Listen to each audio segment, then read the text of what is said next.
Shalom al Israël. Tov. Rabbi Asher Ayakar, c'est lancé ou pas? C'est bon, ça marche? Bonjour, Shabbat Shalom Uvorach Likulchem. Beshem Hashem Naaseh Venatzliach. Il met les choses en route, il me dit, je ne sais même pas. Imagine. On est vendredi 25 du mois de janvier. On va passer bientôt au mois de février. Et le Yutet du mois de Shvat. Le Zrat Hashem, on rendez compte qu'on va plonger maintenant dans le mois de Adar.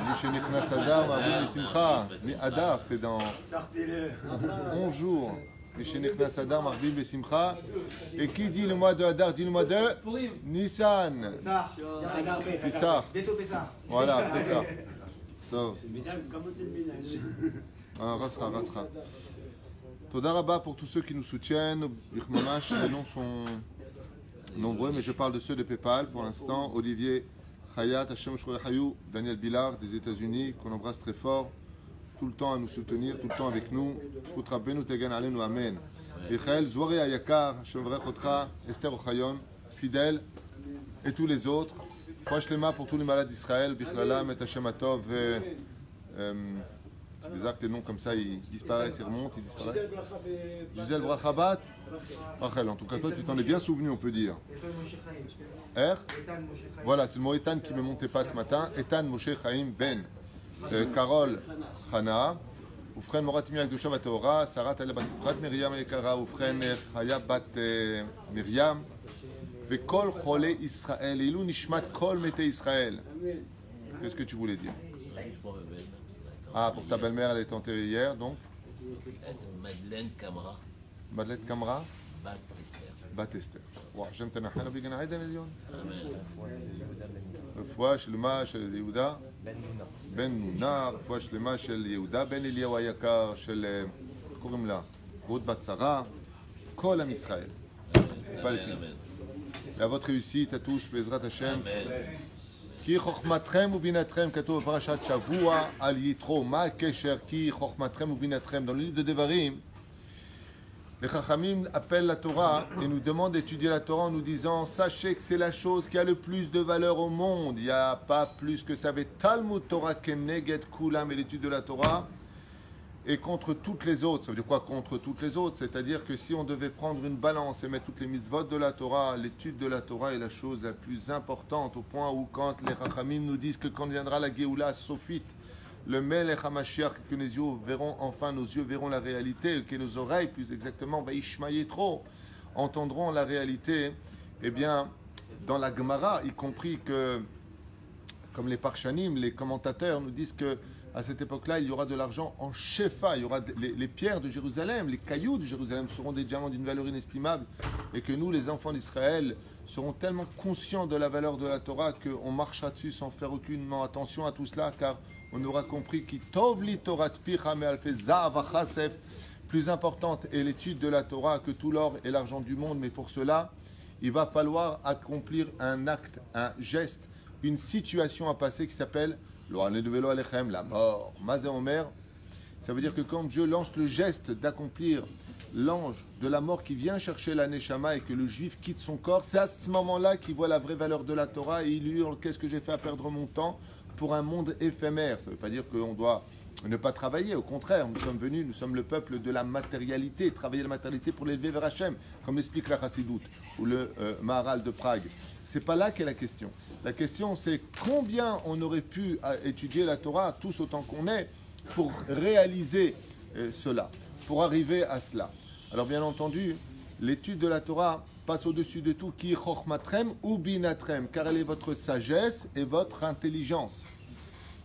Alze etzrim poleavin, ce kal vachomer qu'on doit prendre de Yitro. Yitro prend le mérite exceptionnellement d'avoir une paracha à son nom. Je ne sais pas si vous comprenez, mais Yitro comparé à Sarah Imenu, à la paracha de Yaakov, Vayechi Yaakov, il est comparé à une entité individuelle. Pourquoi? Parce que quelque part, il est celui qui représentera la Torah. Moi, si personnellement, j'aurais pu choisir un personnage pour représenter les dons des 10 commandements, les 10 commandements, j'aurais pris Moshe Rabbeinu, ou j'aurais pris Aaron, ou j'aurais pris qui? Tselofra, Narshon Aminadav, et autres. Aval, Dafka Yitro. un ancien prêtre d'Avodah Zarah qui était le symbole de toutes les idoles. L'âme. Ça veut dire que, combien même, écoutez bien, c'est important, combien même Yétro aurait eu un mérite hors du commun. Tu lui donnes le titre d'une paracha, mets-le à l'intérieur en disant, vous savez que Yétro, ça veut dire, on aurait eu Torah Moshe, par exemple, ici, et il y aurait marqué au 3e verset, 5e verset, 10e verset, avant le don de la Torah, Vaishma Yétro, Choten Moshe. Voilà, tu l'as mis dedans. Tellement de fois Choten Moshe qu'on aurait pu dire que c'est déjà assez de mérite déjà de le rapporter avec Moshe. Voilà, en plus de ça, c'est le beau-père de Moshe, c'est extraordinaire. Non. Si les Chachamim nous montrent ici que Yitro, Alav Shalom, Soudat Yitro, eh oui, comme je vous l'ai dit ce matin, même Yitro était tunisien, eh bien, ils font tous la tête. Les Algériens et les Marocains, ils ne sont pas bien là. Ça va leur passer. Ça va leur passer. Les juste fatigués. Hein? J'entends pas. Il était blanc? Non. C'est qu'il y a un message universel. Il y a quelque chose qu'on doit comprendre au-delà des frontières du peuple d'Israël. Alors, au niveau du Pshat, vous l'avez bien compris, c'est que notre Torah est une Torah universelle. Elle ne s'adresse pas qu'aux Juifs. La Torah ne s'adresse pas que aux Juifs. Elle s'adresse à tout celui qui veut venir l'apprendre. Et pour cela, il fallait prendre un symbole. Le représentant prêtre d'Avodah Zarah de toutes les nations sur le globe de la terre. Yétro est le pape de toutes les maisons d'Avodah Zarah sur terre. Et lui vient et il dit, regardez qui je suis. Je viens et je vais venir vers la Torah. Pourquoi Yétro arrive à une telle discipline de vie? Qu'est-ce qui se passe? Eh bien, ça rejoint ce que je vous ai dit au début. Kihi chochmatrem ou binatechem.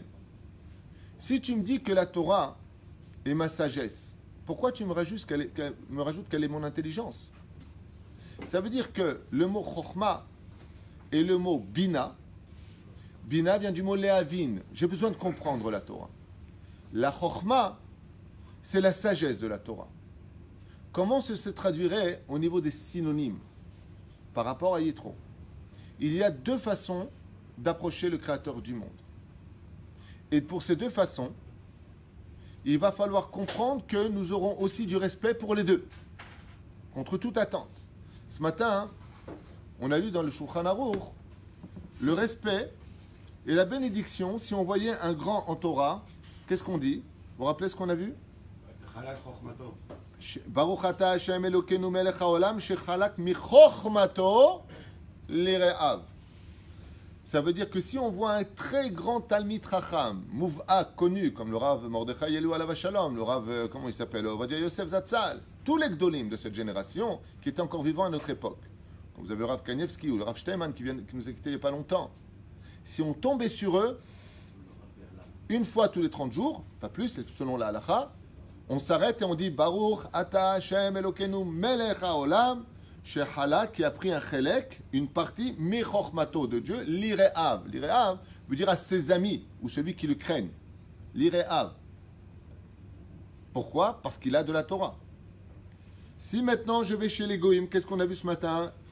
Aroueh chacham mi'umot haolam. Si je vois un homme physicien très connu, un grand chirurgien international qui fait des opérations à cœur ouvert, un homme qui a inventé quelque chose de grandiose, un très grand professeur japonais ou autre, mais mondialement connu pour son intelligence et son développement, on dira Baruch ata Hashem Elokeinu melech haolam shenatan michochmato le basar vadam, qui a donné de sa sagesse à l'homme. Basar vadam en hébreu ça se traduit par l'homme, d'accord? Mais ça veut dire quoi? Ça veut dire que la Torah reconnaît, comme le dit le Talmud, si les nations du monde, les savants des nations du monde te parlent de la science, tu peux les suivre. Au niveau de la science, tu peux les suivre. La preuve en est, on dit une bracha quand on les voit. Mais s'ils te parlent de Torah, ne les suis pas. Tant qu'un non-juif, aussi grand soit-il, te parle au niveau scientifique de certaines choses, et encore pas dans tous les domaines, parce qu'ils ne reconnaissent pas Dieu. Donc ils vont t'expliquer par un système de mathématiques ou un système scientifique, comment les choses sur le domaine de l'hypothèse. Ça peut être intelligent, ça peut être bête, peu importe. Mais dès qu'il te parle de Dieu, là, tu mets un... Laisse tomber, mon pote. Éloigne-toi du sujet. Pourquoi? Parce que, bizarrement, il va falloir deux options. Et cette option-là nous est offerte ici dans cette paracha. Et Dieu a voulu, le Créateur du monde, quand il a donné la Torah aux enfants d'Israël, il a voulu nous donner un message universel que je vais vous enseigner avec l'aide d'Hachem, ou plutôt partager avec vous maintenant. Maoua Messer. Pour pouvoir comprendre cela, même si on a déjà fait, grâce à Dieu, beaucoup de shiurim sur la paracha de Yitro, revenir sur une parenthèse. Et pour cela, j'aurais voulu un café au lait. Vaishma Yitro, Mashmoa Shama. Rashi Akadosh nous dit, qu'est-ce qu'il a entendu? Alors, vous savez, comme on l'a déjà expliqué dans d'autres shiurim, que tout le monde a entendu. Tout le monde. Dans la Shiratayam, on dit que toutes les nations du monde ont entendu. Pourquoi ils ont entendu? Ils n'ont pas que entendu, ils ont aussi vu, puisque toutes les eaux de toute la terre, au moment de l'ouverture de la mer Rouge, se sont ouvertes. Ça veut dire que de l'autre côté du globe de la terre, quelqu'un qui buvait un verre d'eau, son verre d'eau s'est scindé en 12 ponts. Donc il a dit, mais qu'est-ce qui se passe? C'est quoi ça? Dans tous les pays. Ouais. Ils ont même annoncé, les scientifiques de l'époque du don de la Torah, ils pensaient que c'était la fin du monde. Et qui sont partis voir? Le scientifique de l'époque, Bilam. Et quand ils sont partis voir Bilam, Bilam, il leur a dit, pas du tout. Ce n'est pas la destruction du monde, c'est la raison pour laquelle le monde a été créé. C'est le don de la Torah. Les Juifs reçoivent la Torah. Et les nations du monde, dit le Midrash, on dit, les Juifs. Pourquoi les Juifs? Et nous? Alors il y en a qui sont partis. Et ce message universel, il est magnifique. Je suis obligé de faire la parenthèse. Le Midrash explique qu'il y a beaucoup de non-juifs, des milliers et des milliers de non-juifs. Quand ils ont entendu que le Créateur du monde, Boré Olam Ishtabah Vitale Shmola'ad, voulait donner sa Torah aux Juifs et qu'elle était donnée dans un désert, un endroit neutre où tout le monde pouvait venir, et non pas dans un pays appartenant à une nation, mais dans le désert, donc quoi, à qui? À personne. Qui veut, vient. Ils ont commencé à prendre la route comme Yétro. Seulement étant trop loin, ils n'ont pas pu arriver à temps comme Yétro.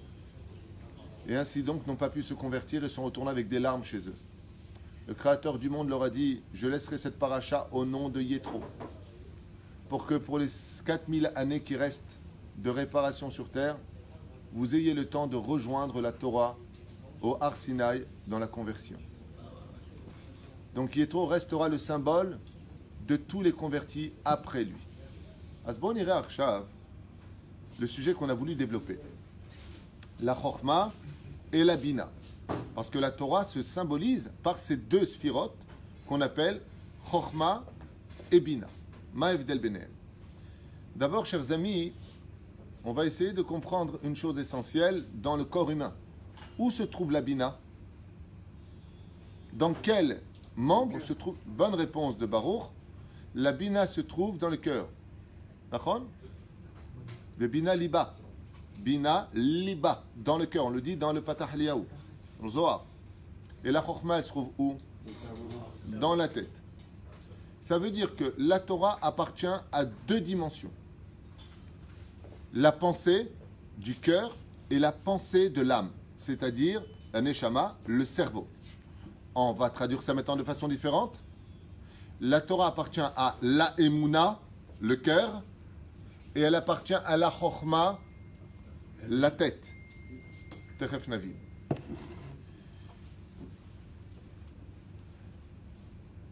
Le rabbi de Lubavitch, Zecher Tzadik Vekadosh Livracha Zchuto Tegen Aleinu Amen, a expliqué comment se fait-il que Avraham Avinu Alav Shalom n'apparaîtra dans la Torah qu'à l'âge de 75 ans, alors que toute sa vie a démarré de l'âge de 5 ans jusqu'à 75 ans. C'est bien passé quelque chose là-bas. Les Midrashim, eux, vont se frotter les mains à verser de l'encre pour nous dire comment Abraham a grandi, qu'est-ce qui s'est passé dans sa jeunesse, comment il a découvert Dieu, comment il a cassé avec une massue les statues de son père dans la boutique, avec le couscous qu'il a mis partout, le riz, peu importe. Il a dit à son père, papa, tu te rends compte? Il dit, c'est quoi ce balagan? Comment ça se fait que toute la boutique est cassée? Il lui a dit, tu vas pas me croire, je suis venu avec un plat de couscous qu'a fait maman.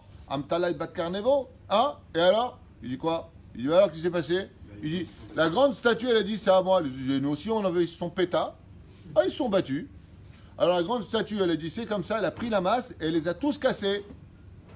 C'est pour ça que la massue, papa, elle est dans les mains de la grande statue.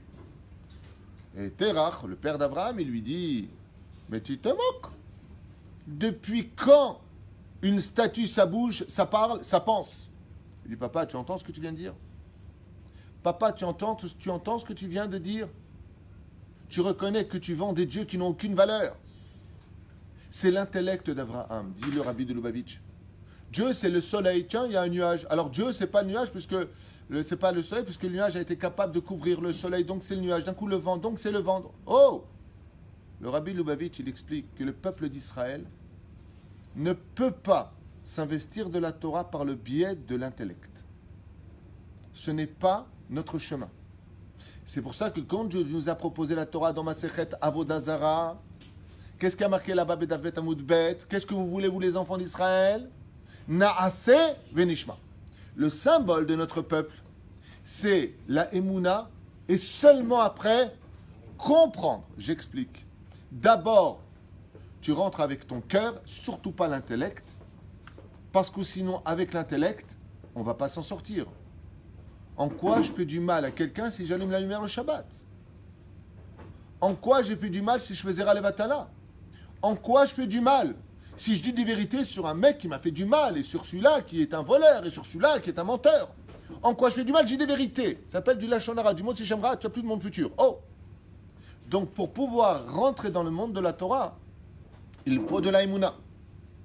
Mais les Goïm, eux, ils ont un autre chemin. S'ils viennent la Chokhmah des Goïm, les scientifiques, eux, c'est l'intellect. Les Goïm ne rentrent pas dans la Torah par le biais de la Emouna. Ils ont besoin de comprendre. Et c'est ce qu'on va étudier maintenant. Je reviens en arrière pour ceux qui n'ont pas compris. Si là, il y a marqué qui Chokhmatrem ou Binatechem. Donc, Chokhmah, intellect. Bina, Emouna. On est bien d'accord? Ça veut dire quoi? Que nous, on fait l'étude que par la Emouna? Non. Sinon, à quoi ils serviraient ces livres qui sont derrière en train de décortiquer chaque compréhension de la Torah? Non. Réponse, Naase Venishma. Nishma. Nishma va Ishma. Il est trop. Nous, on va rentrer dans la Torah sans condition. On est né juif. On a une Emouna. C'est pour ça que le synonyme du mot peuple d'Israël, on a un autre nom. Comment on s'appelle? Ma'aminim, Bene Ma'aminim. Vous êtes des croyants, fils de croyants. Vous adhérez à Dieu par une nature intérieure qui est votre Neshama. Ce qui fait que toi, en tant que juif, tu dois commencer à pratiquer le Shabbat, les Isurim, les Eterim, tout ce que la Torah t'a donné, les 4 halakim du Shulchan Aruch, par le biais de la Emouna. Une fois que tu vas les mettre en application, tu as le droit d'aller comprendre. Donc d'abord Naase, et ensuite Nishma. Et si tu veux passer par l'intellect en disant, comme un abruti, moi je comprends pas. Toute ta vie, tu seras un hamor qui ne comprendra rien. Pourquoi? Parce que tu t'es heurté à une porte qui n'existe pas. La Torah n'est pas faite pour être compris pour le juif dans sa préface. D'abord la Emouna. Ensuite, tu comprendras. Parce que la Torah du juif n'est pas comme la Torah du goy. La Torah du juif passe par un aperçu très important à vérifier dans nos vies. C'est qu'elle ne peut être comprise que quand tu la mets en application. Tu veux savoir c'est quoi manger kasher? Mange kasher. Tu veux savoir c'est quoi Shabbat? Fais vraiment Shabbat. Avec le sourire, les chants, la bonne ambiance, tu invites la famille, tu mets les colères de côté, tu mets les principes de côté. Ah, Dvar Torah, tu vas faire Shacharit, Mintra, et tu te lèves, pas t'es non, pas tu manges, t'es sur le fauteuil, on dirait un ours blanc sur la banquise. Non, tu vas vraiment te donner à fond, tu donnes de la joie à toute ta famille, tu fais vraiment Shabbat, tu verras que tu vas adorer Shabbat. Et après, tu vas dire, pourquoi on ne touche pas l'électricité? Qu'est-ce que je fais comme Issour? Marloquette. Qui? Le Rav, Hazon Ish, il explique là-bas que tu construis. Les Chachamim, Bet Yosef qui se dit là-bas, il dit non, là-bas tu allumes l'autre, tu n'allumeras pas la lumière. D'accord, mais en quoi je fais quelque chose? Alors viens, je t'explique. Alors maintenant que tu le fais, tu vas pouvoir comprendre. Sinon, tu ne pourras pas comprendre si tu ne fais pas. Ça veut dire que tu vas toujours trouver des raisons à la raison. Mais si tu es ma'amin, alors la compréhension va s'ouvrir. Chez les goïms, ce n'est pas possible. Et la preuve en est. Vaishma Yetro. Qu'est-ce qui a marqué? Choten Midian. Choten Moshe, pardon. Et kol asher asa Elokim le Moshe ou l'Israël amo, qui otzi Hashem et Israël mimitzraim. Qu'est-ce qu'il a entendu? Tout ce que Dieu a fait pour Moshe et les enfants d'Israël en Égypte. D'un coup, regardez Rachi sur place, il nous retourne la tête. Vous pouvez m'expliquer ce que vient de dire la Torah elle-même maintenant? La Torah, qu'est-ce qu'elle vient de dire la Torah? Qu'est-ce qu'il a entendu? Tout ce que Dieu a fait pour Moshe et les enfants d'Israël quand il les a fait sortir d'Égypte. Est-ce que la Torah nous a expliqué qu'est-ce qu'il a entendu Yétro? Non. Non, oui, oui. en Égypte. Non, j'ai dit, chez les Juifs, c'est l'aïmouna et l'intelligence. Pas l'aïmouna et la bêtise. Je répète la question. Est-ce que la Torah nous a donné un ta'am, une raison? Qu'est-ce qu'il a entendu? Oui ou non? Oui. Bah oui, c'est marqué. N'importe quel handicapé mental te dire, bah oui, c'est marqué, il vient de le dire. Tout ce que Dieu a fait pour Moshe, Israël, donc les 10 plaies, donc la mer Rouge, donc Amalek, tout, ça comprend tout. Donc c'est déjà donné. Rachi vient. Et qu'est-ce qu'il dit? Machamoua Shamana. Hein? Qu'est-ce qu'il a entendu Yétro? Rachi, t'as pas lu ce qu'il y a marqué en haut? Rachi te dit non, attention, fais attention, Baba. La façon de rentrer des goïms dans la Torah pour se convertir n'est pas la même que nous. Nous, pour nous-mêmes, on sait ce qu'il a entendu Yétro. On n'a pas besoin de détails. La Torah, elle t'a dit, tu veux savoir ce qu'il a entendu? Ce que Dieu il a fait pour nous. Maintenant, toi, tu peux en parler pendant des heures. Pourquoi? Parce que tu as l'aïmouna. Tandis que Yétro, il a l'intellect. Alors Rachi va te dire, voilà ce qu'il a entendu. Pourquoi? Pour te laisser la compréhension dans ta tête et te dire, Bémet, comment lui, il a entendu ce que les autres n'ont pas entendu. Première réalité qu'on ne peut pas fuir. Est-ce que tu cherches vraiment la vérité dans ta vie? Et c'est pour cela d'ailleurs que les religions qui accompagnent depuis ces 2000 ans le judaïsme, 2000 ans pour la chrétienté, 1300 ans, 1400 ans pour l'islam, et les bouddhistes, on va dire à peu près 2000 ans, 1800 ans, les Moutse, peut-être un peu plus, un peu moins, et même ils ne sont pas sûrs, peu importe, c'est que eux vont prendre nos armes pour tromper l'histoire. Ça veut dire, il faut que tu crois. Dans l'islam, on t'oblige à croire. Ça s'appelle les infidèles. Dans la chrétienté, croyez en moi et vous serez sauvés. Et dans le bouddhisme, l'histoire de la sagesse à travers la émouna. Se confondre dans la nature, dans l'atmosphère, dans l'espace-temps, pour rencontrer la sagesse du bouddhisme ou autre. Chez nous, on a les deux. On a la émouna et on a la mahloket. Je suis pas d'accord, je suis pas d'accord, je suis pas d'accord. Mais si tu as de l'émouna, pourquoi tu n'es pas d'accord? Non. Mais tant que tu as de l'émouna, tu as le droit de plus être d'accord, comme le Talmud n'est pas d'accord, l'un avec l'autre. Comme le Shulchan Aruch se contredit l'un avec l'autre. Faites très attention à ça. Donc, qu'est-ce qu'ont fait les nations du monde au niveau de la représentation divine? Ils ont utilisé la même arme que nous. Tu dois croire. Tu crois. Maintenant, regardez Rashi. Il dit Kiryat Yamsouf Shama. Milchemet Amalek Shama. Il a entendu quoi? Il a entendu Kiryat Yamsouf. Ben oui, mais c'est marqué ici Kol Asher Asa Elokim le Moshe l'Israël Amo qui otzi Hashem Mitzrayim. Rashi te dit non. Là, c'est la paracha d'Yétro. Donc, il faut comprendre qu'est-ce qu'il a entendu. Et Rashi s'arrête là, mais les autres continuent. Il a entendu Paradouma. Il a entendu le don de la Torah. Ma'akesher. Pourquoi maintenant les Parchanim nous disent qu'est-ce qu'il a entendu? Il a entendu une généralité. Il te dit non. Yétro, il intervient avec l'intellect. Pourquoi est-ce qu'il intervient avec l'intellect? Parce que chez lui, 2 et 2, ça fait 4.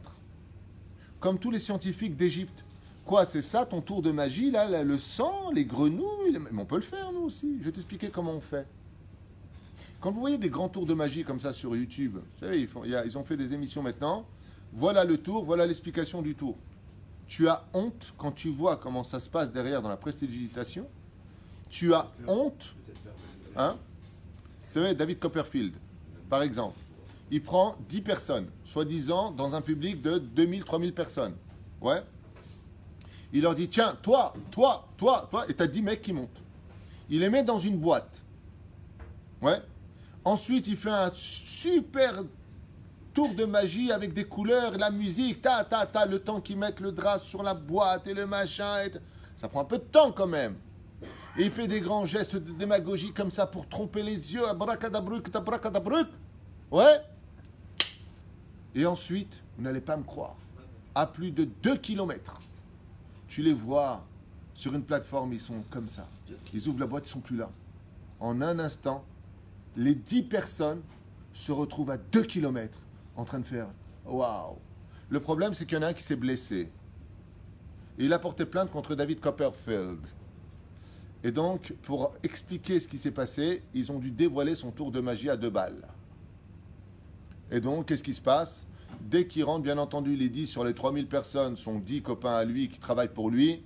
Ils montent sur la bima. Dès qu'ils montent et qu'ils mettent la boîte qui descend, tout de suite, il y a une trappe, ils descendent les 10. Il y a un camion hyper rapide turbo qui les emmène faire les 2 km le temps qu'ils mettent le voile. Ils sont déjà sur place. Quand ils enlèvent la boîte, ils ne sont plus là et qu'ils les montrent de l'autre côté. Quoi, c'était si simple que ça? Ouais. Mais le spectacle prend l'esprit, on ne voit pas le temps. Tout devient sombre. Attention, on dit, bah, de toute façon, ils ne peuvent pas bouger en si peu de temps. Comment ils peuvent aller là-bas? Ils avaient juste à descendre 3-4 marches en dessous, rentrer dans un camion hyper rapide qui les emmenait faire 2 km pour se retrouver tous là-bas à toute vitesse. Ils ont calculé ça au niveau du temps. Quand tu vois le tour de magie, quand le juge il a entendu le tour de magie pour comprendre qu'est-ce qui s'est passé, parce que lui en descendant, en montant dans le camion, il est tombé, il s'est fait très très très mal à la cheville, il a demandé de dommages et intérêts pour ça. D'accord? Donc, c'est logique. C'est bête. Je me rappelle quand j'étais jeune, il y avait, on les appelait les blondes. Ouais, 2 jumelles, mais 2 jumelles mêles. Vraiment 2 jumelles. Ouais. Le mec, il faisait comme ça, il mettait la boîte, hop, et il levait l'autre boîte, et elle était de l'autre côté, avec un foulard. Soi-disant pris de quelqu'un qui en réalité était la personne qui était avec le magicien. Et donc, ils avaient déjà prévu les 2 mêmes foulards dans les 2 mains. Et donc, elle fait comme ça. Pour bien dire que ta vue, c'est la même. C'était 2 amis à nous qu'on connaissait très bien, on les appelait les jumelles. Et on était morts de rire devant tous les gens. Wouah! On cherche la logique. Qu'est-ce qu'a entendu Yétro? Il a entendu une chose et il s'est dit, Tov, j'ai vu tout ce que Dieu a fait en Égypte, c'est bien. Ils ont un grand Dieu. C'est pour ça qu'il dit ici, Ki Hashem Gadol Mikol Elokim. De quel Elokim il parle? Qui est appelé Elokim dans la Torah? Il y a Dieu, il y a les tzadikim, comme Moshe Rabbeinu dans le livre de Bamidbar, qui est appelé aussi Elokim, dans Devarim, pardon. Et il y a aussi, qui est appelé Elokim? Velo tilcho achare Elokim acherim. Avodazara. Qui sont appelés Elokim? Les démons. Parce qu'ils ont un pouvoir. Quelqu'un qui ferait un pacte, comme font certaines personnes avec des pactes avec les démons.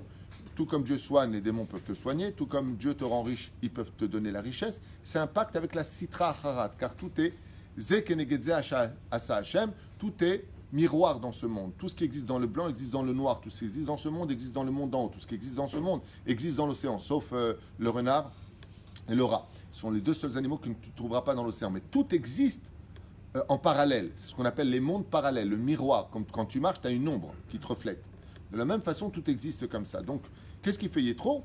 Les sages nous disent, par son intellect, il a dit, bah punaise, on va donner le prix Nobel des plus grands magiciens à Moshe Rabbeinu.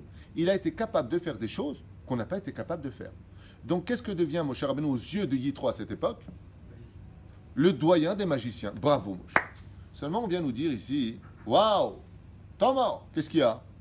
Il dit, non, j'ai entendu quoi? Il dit Rashi, pas la Torah maintenant. Qu'est-ce qu'il dit Rashi? Kiryat Yamsouf. La mer qui s'est ouverte. Et là, Yitro, il dit, temps mort. Là, j'ai plus d'intellect. Parce que la magie noire, les démons, ont de l'influence sur tout ce que tu veux, mais il y a un domaine dans lequel ils ne peuvent pas rentrer. C'est l'eau.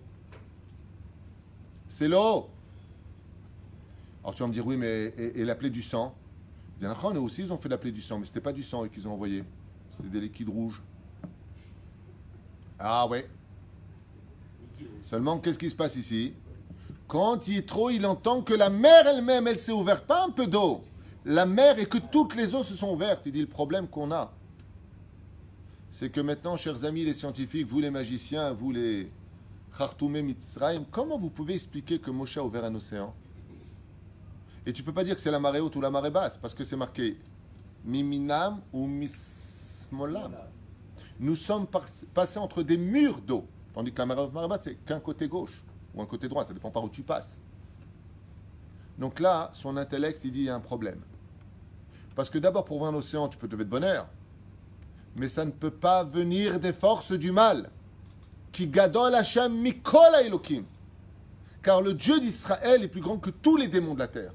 Ça, c'est une preuve. Kiryat Yamsouf. Et c'est pour ça qu'on chante Derech Hagav tous les jours Shirat Hayam et non pas les 10 plaies. Parce que les 10 plaies, jusqu'à aujourd'hui, il y a même un film qui était sorti à peu près en 94-95 sur les 10 plaies qui ont essayé d'être expliquées par les scientifiques. Essayé d'être expliquées. Mais la mer Rouge, il n'y a jamais eu de film qui a osé expliquer comment c'est possible. Je vous avais raconté la blague. C'est un jour un professeur qui dit à ses élèves, racontez-moi un grand miracle. Il y a une petite fille qui se lève juive comme ça, elle dit, les enfants d'Israël sont passés dans la mer Rouge. Alors, ça, c'est pas un miracle. Hein. Ils ont trouvé un endroit, vous savez, des fois dans les îles des Caraïbes, tu as l'océan, puis d'un coup, tu as la terre juste à peu près à 20-30 cm. Près des îles. Mais tu as quand même à 500... Non, pas marée basse. Non, oui. C'est des bancs de sable. Ouais. Et le professeur lui dit, mais non, ils ont trouvé un banc de sable et ils sont passés. Madame, t'as un miracle à me donner? Oui. Lequel? Ben, il y a 600 personnes qui se sont noyées dans 20 cm d'eau. Ben, si tu dis que c'est un banc de sable, il faut dire la suite de la Torah, c'est que les chars sont rentrés derrière. Donc c'est ça pour moi le miracle. Elle est restée bête. Tu peux dire ce que tu veux.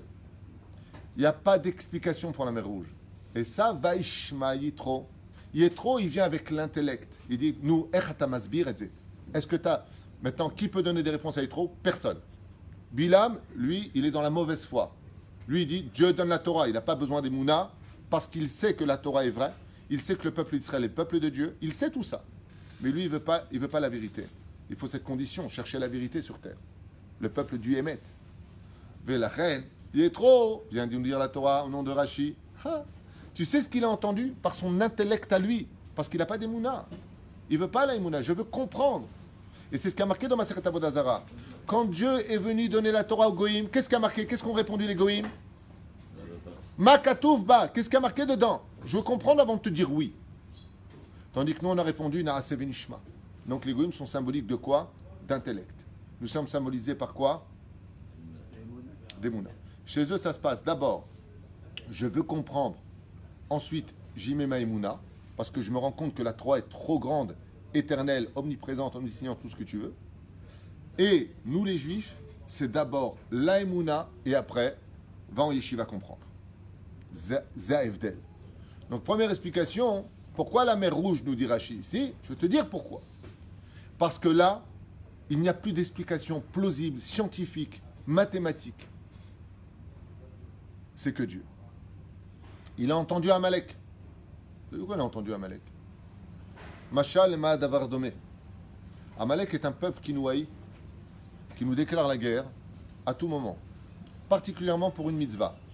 Amalek apparaît toujours, tout le temps pour une mitzvah. Dès qu'on parle de revenir en Israël, Amalek apparaît. Amalek, ça ne dérange pas qu'on fasse la Torah et les mitzvot. Amalek, ce qui lui dérange, parce que la Torah, vous savez que c'est deux facettes. Il y a le côté pratique dit religieuse, et il y a la notion d'être une nation pour Dieu. Malheureusement, notre peuple s'est divisé un petit peu en deux dans ce domaine. Il y en a qui ont pris le côté uniquement nation sans la Torah, et il y en a qui ont pris le côté religion sans la nation, alors que l'idéal, c'est d'avoir l'âme et le corps, être une nation religieuse, pieuse. C'est l'idéal. Mais bon, on y arrivera petit à petit, si Dieu veut. Ezrat Hashem. Mais la reine, qui sera les Goy Gadol, je ferai de toi une grande nation, et ensuite, Parashat Bechukotai. Faites Torah Mitzvot, je choisis pour peuple. Je ne veux pas n'importe quel peuple. Je veux un peuple qui aille selon mes principes pour me représenter vis-à-vis des nations du monde. Masheken Meod Me'anien, c'est Amalek. Amalek, c'est un peuple qui nous haït. Pourquoi? Par haine gratuite. Ou sonné au tanou. Et il a vu Amalek. C'est pourquoi il a vu Amalek. Omrim Rabotenu Alem Shalom. Quand il a vu Amalek, il s'est posé une question. Il a dit, comment se fait-il qu'après toutes les plaies qui se sont abattues sur les goïms qui ont voulu faire du mal à Israël, d'où il a cette force, lui, d'attaquer ce peuple? D'où est-ce que ça vient? On raconte comme ça qu'un voleur est rentré dans une maison et il a fouillé toute la maison. Et au moment où il vient pour sortir avec son magot, il voit Arsène Lupin qui rentre et qui lui fait un grand sourire et qui rentre dans la maison. Il dit, mais rentre pas, je viens de la vider. Il a dit comme ça, laisse tomber, va.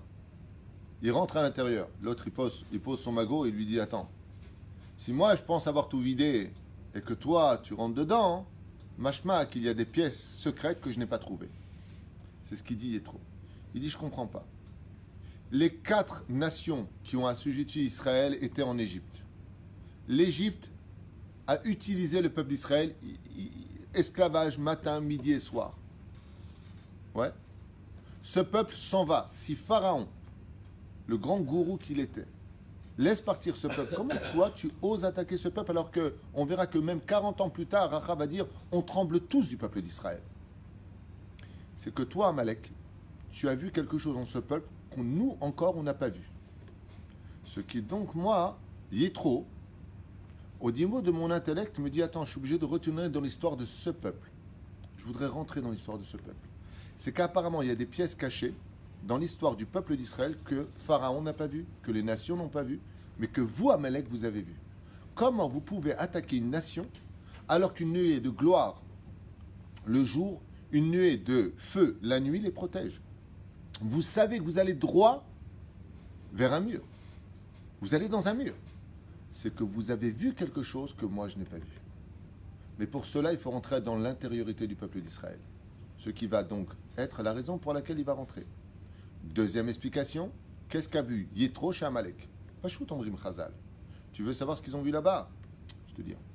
D'où vient Amalek? De la naissance de Timna et de Eliphaz. Timna était une femme qui a demandé à Abraham, puis à Yitzhak, puis à Yaakov de se convertir. Les 3 l'ont refusé. Alors qu'est-ce qu'elle a fait? Elle a dit, puisque je n'arrive pas à rentrer dans la nation d'Israël et qu'ils ne veulent pas de ma conversion, je vais épouser un descendant du côté de Esav. Il était déjà marié, c'était Eliphaz. Elle-même était déjà mariée. Qu'est-ce qu'elle a fait? Elle s'est prostituée dans les bras d'Eliphaz et elle est tombée enceinte de lui. Et là est né Amalek. Amalek, en fin de compte, il est né de quoi? Il est né du refus d'Abraham, Yitzhak et Yaakov. Il est né de ce refus-là comme peuple de haine antisémite notoire jusqu'à la fin des temps. À un tel point que Dieu nous demandera d'exterminer, d'éliminer le souvenir d'Amalek.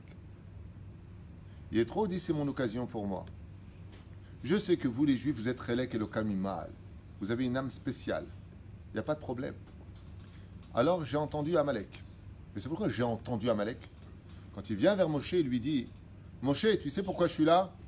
Parce que j'ai vu qu'Amalek vous a attaqué. Et alors? Quel rapport? Il dit, ben, tu sais pourquoi il vous a attaqué, Amalek? Parce qu'il est né d'une union interdite, ce bâtard. Parce que tes pères, Abraham, Yitzhak et Yaakov, ont refusé leur conversion.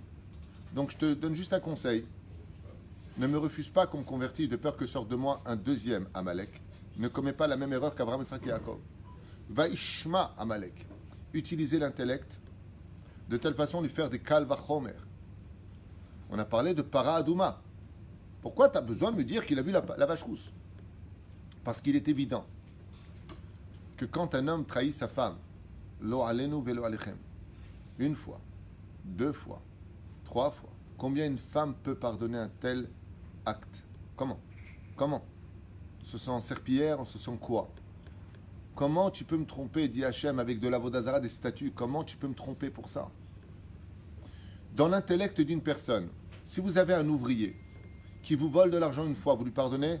Allez, il a été jaloux. 2 fois, vraiment il a eu besoin. 3 fois, 10 fois, 100 fois, qu'est-ce que vous faites?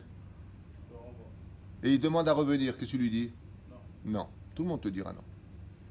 Dans la notion du cerveau, quand quelqu'un est mauvais, qu'il va vers des choses plus basses que toi, qui n'a pas de reconnaissance, qui n'a pas de gratitude, et de façon journalière, Baba, vis ta vie de côté, laisse-moi tranquille.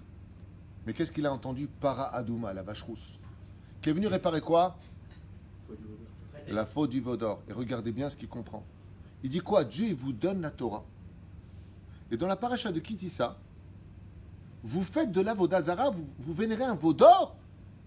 Et Dieu vous a pardonné en vous donnant un tikkun qui s'appelle quoi? La vache rousse. Il a dit, ça veut dire que moi aussi j'ai mes chances. Si vous qui veniez de recevoir la Torah, vous avez été capable de danser avec un veau d'or, alors ça veut dire que moi aussi, d'où que je vienne et quoi que j'ai fait de ma vie, la tchouva est ouverte pour moi. Moi aussi, je peux faire teshuva. Amar Akadosh Baruch Hu, Chayecha, que cette paracha sera en ton nom. Tu es le symbole de celui qui a fait les pires choses au monde et que j'accepte parce qu'il fait tchouva par amour. Et là, vous vous rendrez compte, écoutez bien, si vous voulez intervenir avec votre intelligence, si Akadosh Baruch Hu, il reçoit un goy qui a fait les pires péchés du monde, prêtre d'Avodah Zarah numéro 1 mondial, et qui vient par amour au judaïsme et à la Torah et à la pratique des mitzvot, combien toi qui es né juif, ou combien toi qui n'es pas né juif, si simplement tu arrêtes tes bêtises, pour toi tu respectes cette loi noachide, pour toi les juifs tu respectes les 613 mitzvot que Dieu t'a donné à faire, du mieux que tu puisses, toi aussi tu auras un livre à ton nom, toi aussi tu auras un nom tous les ans, et toi aussi on fera Seudat Yetro pour toi, ce sera ta Seudat Askara. Toi aussi, tu auras ton histoire. Il a entendu que Dieu a donné la Torah. Et je finis avec ça. Ça veut dire quoi le don de la Torah? La Torah est appelée Chokhmah. La Torah est appelée Bina. Ki Chokhmatrem ou Binatechem. Qu'est-ce que vous voulez vraiment comprendre? Yitro toute sa vie durant? La vérité. Quand Dieu a donné du monde d'en haut la Torah, dans les éclairs, le tonnerre et tout ce qui allait avec, il a dit, mais moi, si je recherche la Torah, comme les Coréens du Sud, qui cherchent constamment dans le monde scientifique, dans les universités, dans les compréhensions des mathématiques et autres sciences. Ils ont dit, mais attends, les juifs, pas à chaque fois antisémites notoires tout le temps, les juifs, comment se fait-il qu'ils sortent le plus de diplômes? Des inventions. Là, ils viennent de sortir une caméra minuscule, une capsule qui t'opère de l'intérieur, un truc de malade, là, à Haïfa, l'université de Haïfa. Mais d'où vient l'intelligence des juifs? Alors, ils ont cherché dans nos universités, ils ont dit non, c'est pas là-bas. On a compris ce qu'ils étudient, on peut même leur donner des cours. Alors ils sont partis à Ponyovitch, à la yeshiva du Rav Shach. Et ils ont vu des milliers d'élèves. Ils ont parlé avec des jeunes. Et là, ils ont dit, on a trouvé l'intelligence. Celui qui recherche la vraie intelligence, il viendra chercher où? Dans la Torah. Et c'est ce qu'a entendu Yitro. Quoi? Dieu a donné de son intelligence par écrit. Il a dialogué avec les enfants d'Israël, car la Torah est un dialogue. Waouh! Oh, j'arrive. C'est une réunion de scientifiques. Mais d'abord, tu viens pour comprendre. Vaishma, Venaasa. Yitro, c'est le représentant de nations du monde. Eux ont besoin de comprendre. Et après, ils croiront. Nous, les enfants d'Israël, nous avons besoin d'abord de croire pour pouvoir faire.